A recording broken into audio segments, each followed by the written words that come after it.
आज के शो में। सरमायाकारी के नाम पर आवाम से फ्रॉड, सैफुर रहमान न्याजी से नैब तफ्तीश में मजीद सनसनीखेज इंकिशाफात। सैफुर रहमान न्याजी ने दौरान तफ्तीश किन अहम अफराद के नाम नैब को दिए? क्या मुतासरीन की डूबी हुई रकूम वापस होंगी? अस्सलाम वालेकुम। बस पर्दा हकायक सनसनीखेज इंकिशाफात प्रोग्राम बेनकाब में हूँ आपके साथ सफ़ान खान। कल हमने नाज़रीन जो प्रोग्राम किया था पिछले हफ्ते सैफुर रहमान न्याजी के हवाले से, इस प्रोग्राम के बाद हमें बहुत सा फीडबैक मौसूल हुआ। बहुत से लोगों ने हमें लिखा कि इस पर किस तरीके से 6 माह से उनके तकरीबन 6 माह से, यानी आपको समझाया था ये जो इन्वेस्टमेंट मॉडल था, ये इन्वेस्टमेंट मॉडल पिरामिड स्कीम इसको आप कहते हैं। अगर आप गूगल पे भी जाके सर्च करें तो ये डबल शाह, अगर आम इस्तिलाह में कहें, पिरामिड स्कीम में ये होता है कि जो भी नया सरमायाकार आता है वो पिछले वाले सरमायाकार का जो मुनाफा होता है वो नए सरमायाकार से आता है। तो अगर 10 नए लोग आते हैं तो जो पिछला सरमायाकार था उसका मुनाफा उन 10 से आता है, और उसका मुनाफा यानी पहले लेवल के अंदर अगर 12% होता है तो वो दूसरे लेवल के अंदर इस इन्वेस्टमेंट प्लान के अंदर वो 18% हो जाता था। और अगर वो 10 जो लोग लाया है वो मजीद 10 लोग और लाते हैं तो ये बढ़कर तकरीबन जो है वो 20% हो जाता है। तो इस तरह 20% उसको मजमूई रकम के ऊपर मुनाफा मिलता है। यानी सैफुर रहमान न्याजी का जो फाइनेंशियल मॉडल था, उस फाइनेंशियल मॉडल के मुताबिक अगर आपने इसमें 100 रुपये डालें और आप मजीद 10 लोग लेकर आ गए, यानी अब आपकी रकम 1100 हो गई है, तो अब आपको जो मुनाफा मिलेगा वो 18% मिलेगा उन 1100 रुपये के ऊपर। आपको 100 रुपये पे तो मुनाफा मिलेगा जब आपने इंडिविजुअल इन्वेस्टमेंट किया। तो जितने आप इन्वेस्टर्स लाते रहेंगे तो जो पुराना इन्वेस्टर है उसका मुनाफा बढ़ता जाएगा।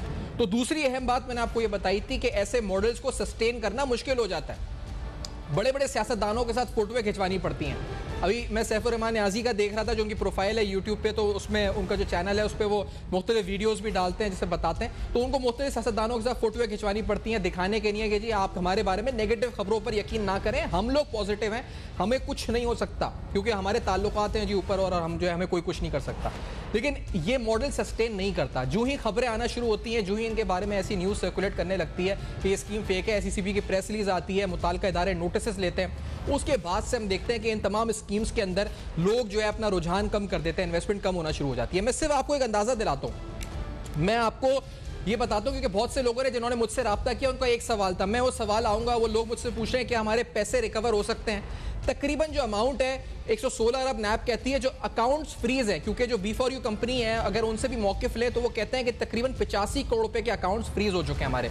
और अगर गवर्नमेंट, वो कहते हैं नवंबर 2020 से ये अकाउंट फ्रीज है, अगर ये अकाउंट अनफ्रीज कर दे गवर्नमेंट तो we can return this amount to all the investors, वो कहती है। लेकिन ये सच्चाई नहीं है। बहुत से लोगों ने जो मुझसे रब्ता किया उन्होंने कहा कि ये तो 85 करोड़ सिर्फ इन्होंने दिखाने के लिए रखा था, इसके अलावा बहुत सी और रकम है जो ये कहते थे हमने क्रिप्टो में डाली हुई थी, वो किधर है, उसका विड्रॉल क्यों नहीं हो रहा। और बहुत से जराए लोगों ने मुझे बताया शायद वो नैब तक भी पहुंचे बातें, तो नैब उस तरफ पहुंच सके और इस बात का खोज लगा सके कि असल रकम रखी हुई कहाँ है। अकाउंट बैलेंस, मैं आपको एक शॉर्ट वीडियो सुनाता हूँ, ऑडियो सैफुर रहमान न्याजी की ज़बानी, जिसमें आएंगे कि वो बताता है कि अकाउंट बैलेंस यानी कितना उनके पास पैसा पड़ा था अकाउंट में जो फ्रीज हुआ है। पहले उसको अंदाज़ा लगाते हैं, आपको फिर उसका मॉडल समझाएंगे। अकाउंट के हवाले से जो शॉर्ट है वो सुनते हैं। नंबर रखे हुए हैं, सेफ किए हुए हैं। हमारे डेबिट लॉक है, क्रेडिट लॉक नहीं है, और क्रेडिट लॉक ना होने की वजह से अभी भी उनके अंदर पेमेंट आ रही है। जब हमारे अकाउंट ब्लॉक हुए तो उस वक्त उन अकाउंट्स के अंदर 31 करोड़ रुपए था। आज उन अकाउंट्स के अंदर 5.5 अरब 550 करोड़ है। वो 550 करोड़ हम किसी को विड्रा नहीं दे सकते। और अगर हम जितने भी लीडर्स हैं, जितने भी मेंबर्स हैं, जितनी भी टीम है, इन सब को अगर हम विड्रा देना चाहें, विड्रा दें तो ज़्यादा से ज़्यादा 84 करोड़ रुपए है। और 84 करोड़ रुपए जब इनको विड्रा दे दिया जाएगा फिर तो इनका इशू ख़त्म हो गया। लेकिन यहाँ पर ये दोहरा मेयार क्यों? यानी 31 करोड़ का अकाउंट था और उस अकाउंट के अंदर पैसे ये लॉक होने के बाद भी, क्योंकि विड्रॉल पर इस पर लॉक है, डिपॉजिट्स पे इस पर लॉक नहीं है, तो पैसे वो कहते हैं आ रहे थे और अब वो पैसे 550 करोड़ रुपए हो चुके हैं। ये एक अकाउंट है जो फ्रीज है। लेकिन ये अपनी खुद बताते हैं बिजनेस मॉडल में कि इनका 60% जो इन्वेस्टमेंट है वो क्रिप्टो करेंसी में। एक और बात जो दौरान तहकीकात हमने अंदाजा लगाया, क्योंकि जो लोग कहते हैं जी कि ये मॉडल क्या होता है, ये पिरामिड स्कीम, जो फंस चुके हैं उनको तो अंदाजा है कि वो फंस चुके हैं, वो तो अब हमें बोल रहे हैं कि हमें पूछ रहे हैं कि मैं उन्हें बताऊंगा कि रावलपिंडी नैब को आप किस तरह अप्रोच कर सकते हैं। लेकिन पहले आपको बताता हूं कि जिन लोगों ने पैसा लगाया था स्कीम में, जो सैफुर रहमान न्याजी खुद कहता है कि 1-1 लाख रुपए लगाया था, कितने बढ़ गए थे, उनके प्रॉफिट्स कितने बड़े हो गए थे। और फिर उनको ताना दे रहे हैं इस वीडियो के अंदर कि आप लोग क्यों शोर मचा रहे हैं, आपको मैंने इतना कमा के दिया पैसा, ताना मार रहा है मैंने क्या कमा के दिया पैसा आपको। पहले जरा सुने कि कितना 1 लाख वाला जो बंदा था उसके प्रॉफिट्स 40-40 लाख 20-20 लाख तक कहां तक गए, जो प्रॉफिट्स के हवाले से उसने कहा था। Let's hear this. आज से 5 साल पहले 1 लाख रुपए लगाया था और उस 1 लाख के ऊपर उसको 12 से 15 लाख रुपए प्रॉफिट मिल चुका है। और अगर उसने नेटवर्किंग की है तो उसको 30 से 40 लाख रुपए नेटवर्किंग का मिला है। अब 1 लाख रुपए लगाने के ऊपर आपको 40 से 50 लाख रुपए मिल चुके हैं और अभी भी आप कहते हैं कि नहीं जी कंपनी हमारे साथ ज़्यादती कर रही है, वो हमारे डॉलर क्यों फ्रीज़ कर रही है, वो हमारे बोनस क्यों फ्रीज़ कर रही है, वो हमें प्रॉफिट क्यों नहीं दे रही। अच्छा, इस दौरान नाज़रीन ये आपने देखा कि किस तरह से जो एक आदमी अगर 1 लाख रुपए डाल रहा है तो 40 लाख रुपए मुनाफा। ये जो इनकी इन्वेस्टर बेस है अगर आप उसको एनालाइज करें तो ये जो लॉकडाउन का पीरियड आया, कोरोना का जो पहला लॉकडाउन था, उस दौरान इसकी इन्वेस्टर बेस में इजाफा हुआ 1 लाख से 4.5 लाख और अब तकरीबन 6 लाख इन्वेस्टर्स नैब बताती है कि हो चुके हैं और तकरीबन 100 अरब से ज़्यादा लोगों के पैसे फंसे हुए हैं। और जिस तरह कह रहे हैं कि 1 लाख रुपए लगाया तो 40 लाख रुपए तक लोगों को मुनाफा हुआ। शुरू में ये होता रहा, फिर बाद में इसको सस्टेन करना मुश्किल हो गया इस मॉडल को, क्योंकि इसमें मॉडल के अंदर मॉडल ही है कि आप एक बंदा दूसरे 10 बंदे लेकर आता है, वो 10 बंदे वापस पैसा देते हैं तो एक का मुनाफा निकलता है। और जब इस मॉडल को सस्टेन करना मुश्किल हो गया तो तकरीबन 2 या 2.5 हफ्ते पहले एक वीडियो पैगाम में इस सैफुर रहमान न्याजी ने अपने इन्वेस्टर्स को एक मैसेज दिया और उस मैसेज में उसने कहा कि हमने कोई नए प्रोटोकॉल बनाया और ये इस मॉडल को सस्टेन करने के लिए बनाया है कि एक्टिवेशन फीस यानी सबका अकाउंट जो फ्रीज है इन्वेस्टर्स का उनसे उल्टा और पकड़े ताकि अपने आप को सस्टेन कर सके, इस मॉडल को सस्टेन कर सके। एक्टिवेशन फीस के नाम पर $1000 से कम इन्वेस्टमेंट वालों के लिए कोई मैसेज दिया गया, $1000 से ऊपर वालों के लिए इन्वेस्टमेंट जो मैसेज दिया गया। जरा आपको ये भी सुनवाते हैं कि एक्टिवेशन फीस के नाम पर एक नया धंधा शुरू किया गया। Let's hear this. 70 या 50 या $100 देगा तो उसकी क्रेडिट में इजाफा हो जाएगा, उसके डिपॉजिट का पोर्टफोलियो बनेगा। बाकी की तो फीस होगी वो सिर्फ एक्टिवेशन फीस ही रहेगी। लेकिन जो जिन लोगों की 1000 से कम इन्वेस्टमेंट है वो अगर 50, 70 या $100 डालेंगे तो वो उनके डिपॉजिट में इजाफा हो जाएगा। और बाकी जो दूसरे अरोरा हैं, कोलिनान हैं, सेंसी हैं, उनके लिए जो फ़ीस होगी वो एक्टिवेशन फ़ीस रहेगी। प्रॉफिट इंशाल्लाह अगले महीने से आपको मिलना शुरू हो जाएगा। ये आपने देखा इस वक्त कि किस तरीके से जो सस्टेन करने के लिए इस मॉडल को मजीद पैसे मांगे जा रहे हैं। ये जो पैसे आपके 6 महीने से आप विड्रॉ नहीं कर पा रहे पैसे, और पैसे मांगे जा रहे हैं ताकि अपने मॉडल को सस्टेन किया जा सके। नैब इस हवाले से एक और भी अहम गिरफ्तारी कर चुकी है, लेकिन जब गिरफ्तारी हुई दौरान अदालत हमने देखा, क्योंकि मामला इस वक्त नैब कोर्ट में है तो उस पर तो हम नहीं आएंगे कि पिटीशन में क्या चल रहा है मामला, लेकिन ऑब्जेक्टिवली आपको बताएं तो दौरान समाज जिसको गिरफ्तार किया गया था उसका नाम मोहम्मद सोहेल बताया गया, जिसकी उम्र 25 साल है।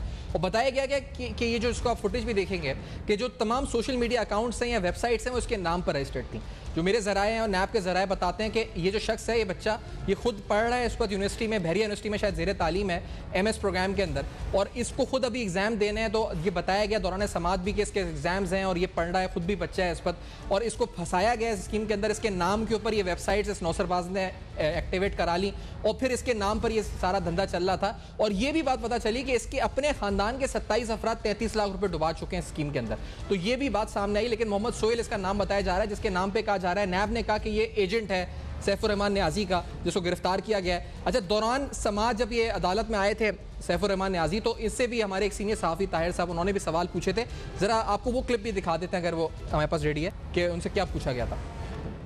न्याई साहब कुछ कहेंगे? कहाँ गए आपके लीडर जो कहते थे न्याई साहब के साथ रहेंगे? कोई भी नहीं आया आपसे मिलने के लिए, कुछ कहना चाहेंगे इस पर? कोई भी मिलने नहीं आया। तो ये लीडर्स जिनका हवाला दिया जा रहा है, ये जो पूरा नेटवर्क था इसके अंदर लीडर्स भी होते थे, और जो लीडर्स हैं उनके बारे में अभी भी जो इन्वेस्टर्स हैं वो कह रहे हैं कि आखिर वो गिरफ्त में कब आएंगे और उस रकम का पता कब चलाएगी नैब के सारी रकम का है, ताकि हमें हमारे पैसे और वाजबात वापस मिल चुके हैं। मेरे साथ आरिफ चौधरी एडवोकेट साहब इस्लामाबाद स्टूडियो में मौजूद हैं, ब्रिगेडियर मुसद्दिक अब्बासी साहब साबिक DG नैब इस वक्त साथ में। आरिफ चौधरी साहब, मेगा करप्शन केस है और ये अगर कहा जाए तो चीटिंग इस पर पब्लिक एट लार्ज का केस है। आरिफ चौधरी साहब से हम रब्ता करेंगे, लेकिन एक बहुत सा ब्रेक लेते हैं नाज़रीन। ब्रेक के बाद मुसद्दिक अब्बासी साहब, आरिफ चौधरी साहब साथ होंगे और इस गुफ्तगू का आगाज़ करेंगे और पैनल से भी पूछेंगे कि लीगली अब क्या हो सकता है और आपको बताएंगे कि आपके पास अब रास्ता क्या है इस स्कैम से बाहर निकलने का। हमारे साथ रहेगा इस ब्रेक के बाद।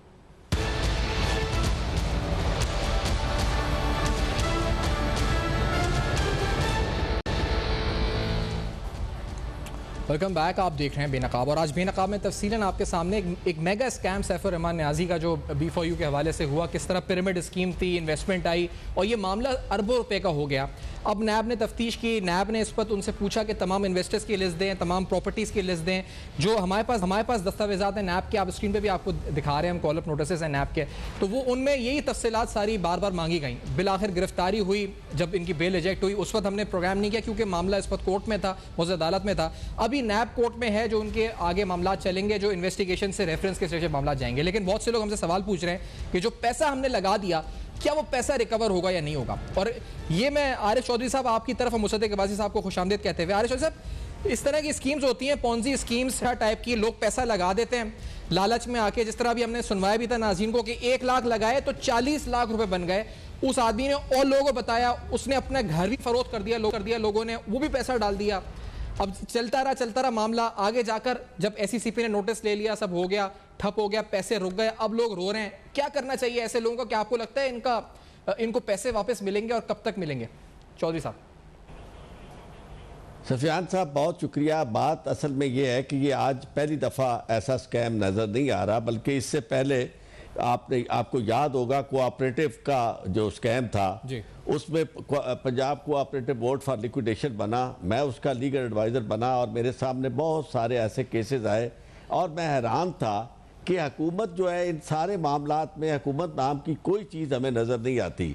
क्योंकि उस वक्त आपने इजाज़त दी कोऑपरेटिव के नाम पे लोगों को बैंक बनाने की, पैसे जमा करने की, फिर इसी तरह हर दौर में हुकूमतें जो हैं वो बिल्कुल खामोशी से तमाशा देखती रहती हैं, कोई उसमें कानून की अमलदारी नज़र नहीं आती। और जब लोग इस तरह के प्रोजेक्ट, आपको अब ये नज़र आएंगे, ये जो मुख्तलिफ आजकल बड़े बड़े ये यानी प्लाजे बन रहे हैं, वहाँ किसी को कब्जा नहीं मिल रहा। कहा ये जा रहा है कि जी आप फिक्र ना करें, आप पैसे लगा दें और आपको जनाब इतना सूद मिलेगा, आपको इतना महीने का जनाब किराया मिलेगा। और जब उनसे वो पूछते हैं कि जी इसका कोई कब्जा भी मिलेगा, नहीं, कहते कब्जा नहीं मिलेगा, आपको अल्टीमेटली आप जब चाहेंगे तो 2 साल के बाद मनी बैक आपको आ जाएगी। तो मामला उस सारे अमल में ये कि अगर दरमियान में कोई बंदा इन्वेस्ट करता है, हर शख्स जो है वो इन चीज़ों को जब देखता है तो उसमें एक बड़ी ये ल्यूक्रेटिव ऑफर्स होती हैं, लोग बड़े लालच में आ जाते हैं और वो ये समझते हैं कि ये सारी चीज़ें बड़ी सिक्योर है। अगर ये प्रोजेक्ट चल रहा है तो इसे हुकूमत ने मंजूर किया है, CDA ने मंजूर किया, LDA ने किया या दूसरे इदारों ने किया है, या इसी तरह ये जिस तरह आप ये स्कैम सैफुर्रहमान वाला है, इसमें भी आपने जब इजाजत दी लोगों को पैसे, आपने कहीं रोका ही नहीं है, कहीं किसी कानून इसमें तो की अमलदारी नहीं 2019 की प्रेस रिलीज है मेरे पास, SECP हुआ कि लोगों के करोड़ों रुपए फंस गए। इसमें SECP की प्रेस रिलीज है कि उन्होंने रोका।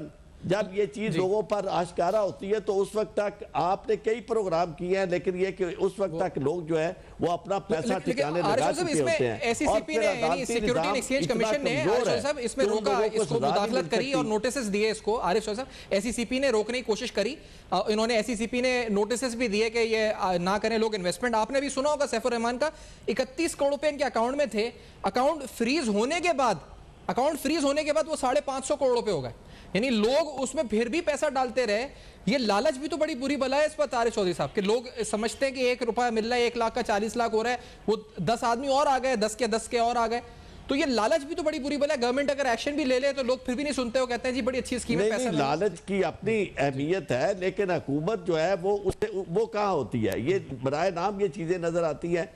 आप अगर कंट्रोल करें हर चीज को, आप देखें कि ऐसे स्कैम हमारे सामने मौजूद है जहां करोड़ों रुपया लोगों ने बनाया और वो उन्होंने अपने नाम में रखे हुए थे, पैसा किसी और के नाम जमा हो रहा है और जब अदालत में मामला जाता है तो वो कहते हैं जी बराह रास्त तो पैसा जमा नहीं हुआ, इस शख्स के अकाउंट में तो पैसा आया नहीं है। इन टेक्निकल बुनियादों पर लोगों के जो अदालतों से रिहा होने के, आज़ाद होने के जो मौके उन्हें मिलते हैं, ये बहुत ज़्यादा इनकरेजिंग है। और इस लोगों को चूँकि दिनों में पैसा बनता हुआ नज़र आता है, बनाने वालों को भी और लगाने वालों को, तो उसमें फिर ये मैं समझता हूँ कि इसको रेगुलेट करना जिन इदारों का काम है उन्हें एफिशिएंट होना चाहिए। और जब ऐसी सूरत हाल हो जाए तो सबसे पहले उन इदारों को पकड़ा जाए, उन इदारों के सरबराहों को पकड़ा जाए जिन्होंने रेगुलेटर का किरदार जो है दयानतदारी से, एफिशिएंसी से नहीं अदा किया और जिसकी वजह से लोगों का पैसा डूबा है। मैं समझता हूं कि उनका भी किरदार जो है वो काबिल मुआखजा है, और अगर हम उन्हें पकड़ेंगे, उनका मुआखजा किया जाएगा तो सारी एजेंसी जो है वो अलर्ट हो जाएगी। FIA कहाँ होती है, बाकी सारे इदारे कहाँ होते हैं, ये सारे उस वक्त तक का इंतजार करते हैं जब तक कि सारा काम मुकम्मल नहीं हो जाता। जब मुकम्मल हो जाता है तो फिर पैसे का खेल है। पैसे वालों के पास इतना पैसा होता है कि वो हर जगह थोड़ा थोड़ा ही पैसा देते जाते हैं, ना उनकी कभी उन बेलें भी उन्हें आसानी से हो जाती हैं, अदालतों से वो बरी भी हो जाते हैं। तो इसलिए मैं समझता हूँ कि सारे सिस्टम में रेट ऑफ द गवर्नमेंट हमें कहीं नजर नहीं आती। यही वजह है कि जनाब लोग बड़ी आजादी से ये जो 20 कंपनीज हैं, इस पर नैब ने पता लगाया नाज़रीन, तकरीबन 20 कंपनीज हैं, और जैसे हमने बताया था कि 70 से ज्यादा अकाउंट्स हैं, बैंक अकाउंट्स हैं। ये कहते हैं जी एक अकाउंट फ्रीज है। असल सवाल जो लोगों का है, मैं मुसद्दिक अब्बासी साहब, अगर मेरी आवाज आप तक पहुंच रही है तो मुझे फरमाइएगा कि, क्योंकि मैंने नैब से पूछा पिंडी से, तो उन्होंने कहा कि आप लोगों को ये कहें, क्योंकि मुझे लोग बहुत सा लिख रहे थे कि किस तरह पैसे आ सकता है, कि आप नैब पिंडी को, बाकायदा DG नैब पिंडी को इस पर आप खत लिख के एड्रेस करें। उनके एड्रेसेस हैं इस पर, उनकी वेबसाइट पे अवेलेबल हैं, उस एड्रेस पे अरसाल करें, उसमें तमाम तफसीलात लिखें कि आपकी कितनी इन्वेस्टमेंट थी, कितने माह से आपका जो इन्वेस्टमेंट फंसी हुई है, किस अकाउंट में आपने, यानी किस अकाउंट से पैसे भेजे, किस अकाउंट में पैसे भेजे, कितने पैसे भेजे, कब पैसे भेजे, कितने ड्यूरेशन से पैसे ब्लॉक पड़े हुए हैं, कितना मुनाफा हुआ, किस अकाउंट से आपको डिपॉजिट्स आ रहे थे, किस अकाउंट से आप ट्रांजैक्शन कर रहे थे, किस अकाउंट में ट्रांजैक्शन कर रहे थे। ये सारी तफसीलात आप DG नैब पिंडी को लिख सकते हैं, और वो मुताल्लिका और सही फोरम होगा जहां से आपको पैसे की रिकवरी का अंदाजा हो सके, और आपको पता चल सकेगा कि आपको पैसे मिलेंगे नहीं मिलेंगे। मुसद्दिक साहब, आप फरमाइएगा कि यही तरीका है, क्योंकि और नैब के हवाले से और अपडेट्स क्या हैं इस केस से मुताल्लिक? मुसद्दिक अब्बासी साहब।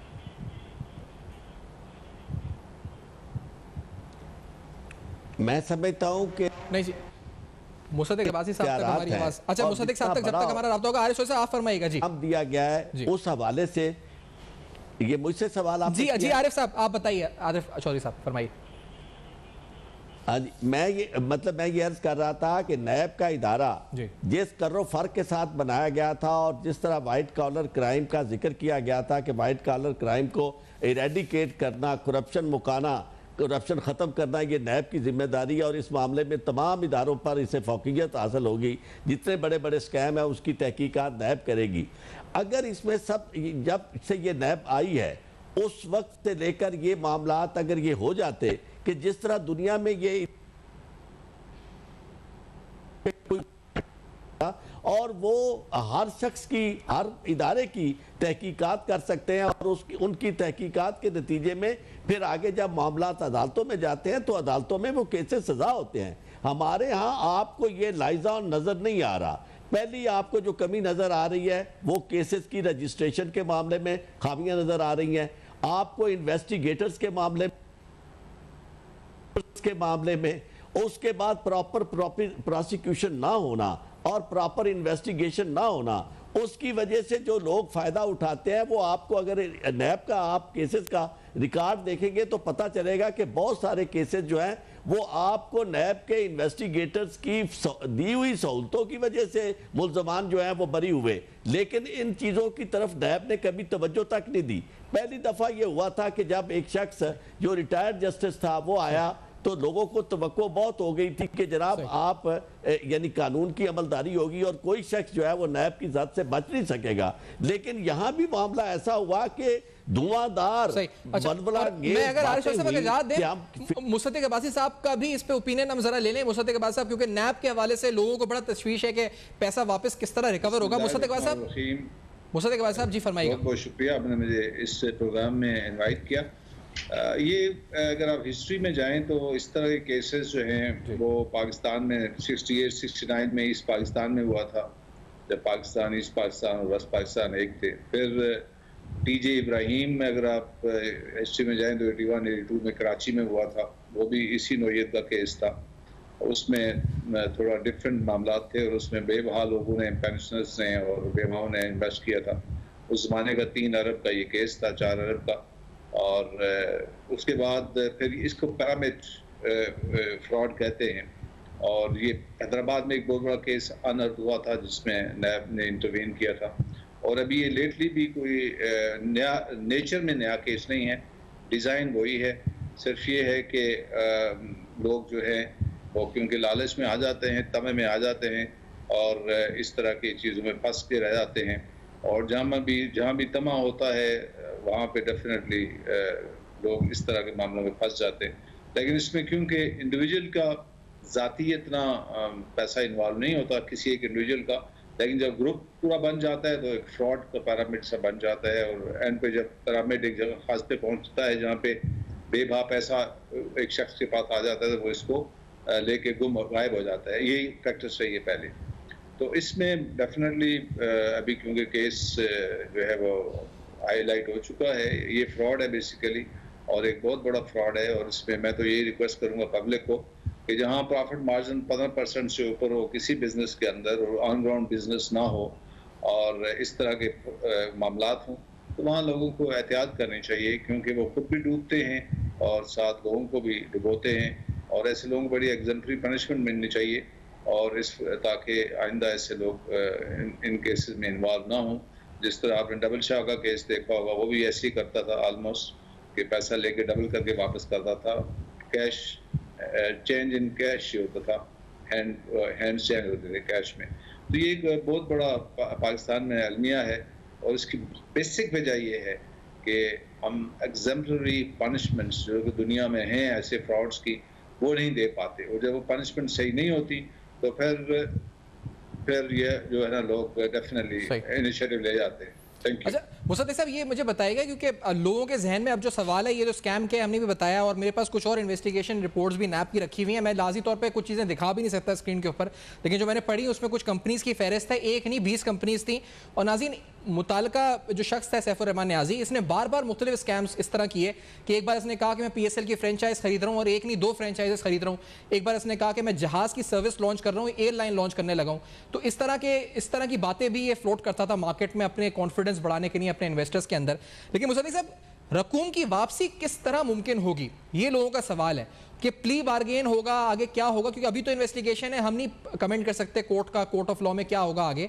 लेकिन लोग ये ज़रूर कंसर्न है कि 6 महीने से उनके विड्रॉल्स रुके हुए हैं और बहुत से लोग ऐसे हैं जो मुझसे ये कह रहे हैं कि उन्हें पता है कि ये रकम यहाँ नहीं रखी हुई 85 करोड़ जो फ्रीज हुई है, इसके अलावा और भी बहुत सी रकम है जो कहीं और रखी हुई है, इधर रखी हुई है, उधर रखी हुई है, क्रिप्टो में है, कहीं और है। तो लोग कहते हैं कि उस रकम तक नैप पहुंच सकेगी, नहीं पहुंच सकेगी, जो टोटल अमाउंट है बहुत ज़्यादा है। ये 85 करोड़ का अकाउंट जो फ्रीज हुआ है, ये नहीं, इसके अलावा भी और बहुत सी रकम है। तो एक सवाल ये है कि क्या हमें पैसे वापस मिलेंगे, दूसरा ये कि क्या नैप टोटल रकम तक पहुंच सकेगी, और तीसरा ये कि जो और लोग थे, यानी जो इन्फ्लुएंसर्स थे जो लोगों को लेकर आते थे इस तरफ स्कीम में, एक तो टॉप पे सैफुर रहमान था, उसके अलावा जो नीचे इन्फ्लुएंसर्स थे उन तक नैप पहुंचेगी या नहीं पहुंचेगी? मुसद्दिक साहब।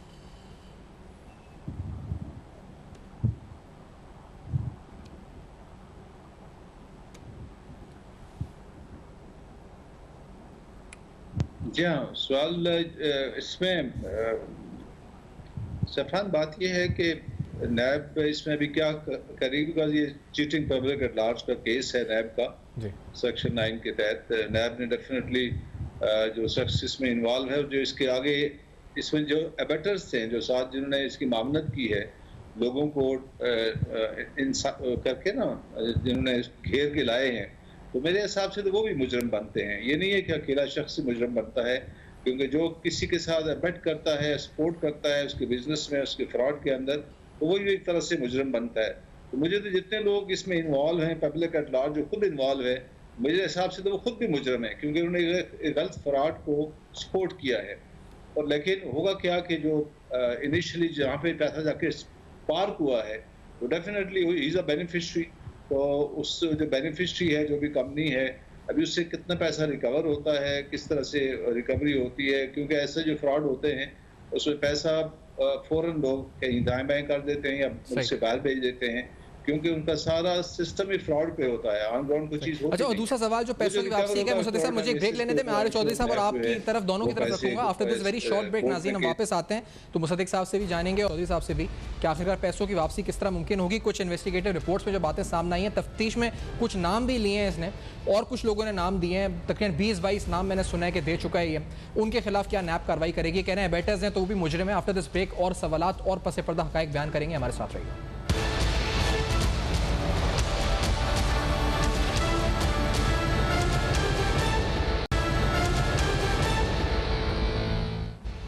Welcome back. आप देख रहे हैं बेनकाब और आज बेनकाब में तफसीलन B4U स्कैम के हवाले से आपके सामने तफसीलात रख रहे हैं। मेरे सामने एक नैब एप्लीकेशन रखी हुई है जो कि नैब लाहौर को सबमिट की गई है। एक इन्वेस्टर जो बताता है कि उसने मार्च 2021 में 3 लाख रुपए इन्वेस्ट किए थे इस स्कीम के अंदर, उसको 6 माह के अरसे के दौरान ना कोई विड्रॉल मिला, जबकि उसको कहा गया था कि महीने में एक बार आप विड्रॉ कर सकते हैं पैसे और शुरू के 6 माह तक आप विड्रॉल नहीं कर सकते। वो कहता है हर हफ्ते और इतवार को प्रॉफिट्स ट्रांसफर होते थे मेरे अकाउंट में, यानी शो होते थे, लेकिन मैं बैंक विड्रॉल नहीं कर सकता था। सिंस 6 मंथ्स मेरा प्रॉफिट विड्रॉल ब्लॉक था और असल रकम भी मैं विड्रॉ नहीं कर सकता था। और उसके ऊपर मुझसे कहा गया कि तकरीबन $75 आप और जमा कराएं एज एक्टिवेशन फीस। ब्लैकमेल किया गया वरना आपका अकाउंट ब्लॉक हो जाएगा। तो ये इसने डीजी नैब लाहौर को एड्रेस करके एप्लीकेशन लिखी और मुझे भी भेजी है। इस वक्त मेरे पास भी एप्लीकेशन, इसके अलावा मेरे पास कंपनीज के नाम मौजूद है नाज़रीन जो नैब इन्वेस्टिगेशन में सामने आए। Business life private limited, future property associates, emerging innovations private limited, B4U soft private limited, bravo taxi services, SMC alpha advertising, B4U foundation, AS वरियाज ग्लोबल ट्रेडिंग लिमिटेड, AS वरियाज logistics private limited, Saif Rovina associates, perfect मॉडरेबल management, SRKN limited. तकरीबन 20-25 companies हैं। SR cash and carry, इसके अलावा B4U builders and developers, B4U consultants private limited. Arif Chaudhary साहब, रकूम की वापसी लोगों ने एप्लीकेशंस भेजी हैं नैब को, क्या हो सकी, क्या आपको लगता है मुमकिन है? मैं आपसे अर्ज करूं कि इसका सबसे बेहतरीन तरीका यह है कि ये वो केसेस हैं जो ओपन और शट केसेस होते हैं। इसमें कुछ ज़्यादा टेक्निकलिटीज़ नहीं होती जिस तरह बाकी फौजदारी केसेस में एविडेंस चाहिए, कत्ल के केस में, चोरी के केस में और बहुत सारे। ये तो वो मामलात होते हैं कि जिसमें क्लेमेंट भी मौजूद होते हैं और जिन्होंने उनका पैसा दबाया होता है वो लोग भी मौजूद होते हैं और हर चीज़ जो है वो ऑलरेडी इन्वेस्टिगेट हो चुकी होती है और क्लियर होती है। कर दे इस बात के साथ कि वो उन मजलूमों के पैसे वापस करें जिनके पैसे उन्होंने लूटे हैं, तो यकीन मानिए मसला हल हो जाएगा। आप तो यहाँ यानी एक हराम को बात आपसे मैं शेयर करना चाहता हूँ कि ये जो चेक वाला मामला है, डिसऑर्डर चेक का, इससे ज्यादा क्लियर बात कोई नहीं हो सकती। मुख्तलिफ जो शख्स चेक देता है इसका मतलब यह है कि वो एक जिम्मेदारी कबूल करता है, और अगर वो चेक आदत नहीं होता तो इसका मतलब यह है कि उसने फ्रॉड कमिट किया है और वो कम अज कम उसके पैसे तो वापस आना चाहिए। इब्तिदा में जब ये अमेंडमेंट आई है तो आरिफ साहब थोड़ा सा आपके ऑडियो में इशू आ रहा है जो हमें डिस्टॉर्शन आ रहा है। आई एम सॉरी, आपका मौक़िफ़ हमें जो है वो सुनने में मुश्किल हो रही है। अगर हम लाइन जब तक सही कर सकें, आवाज़ सुनने में मुश्किल हो रही है जो आप बात कह रहे हैं। मैं मुसद्दिक अब्बासी साहब आपकी राय लेना चाहूँगा, पैसे वापस होंगे लोगों के? फाइनल कमेंट आपका।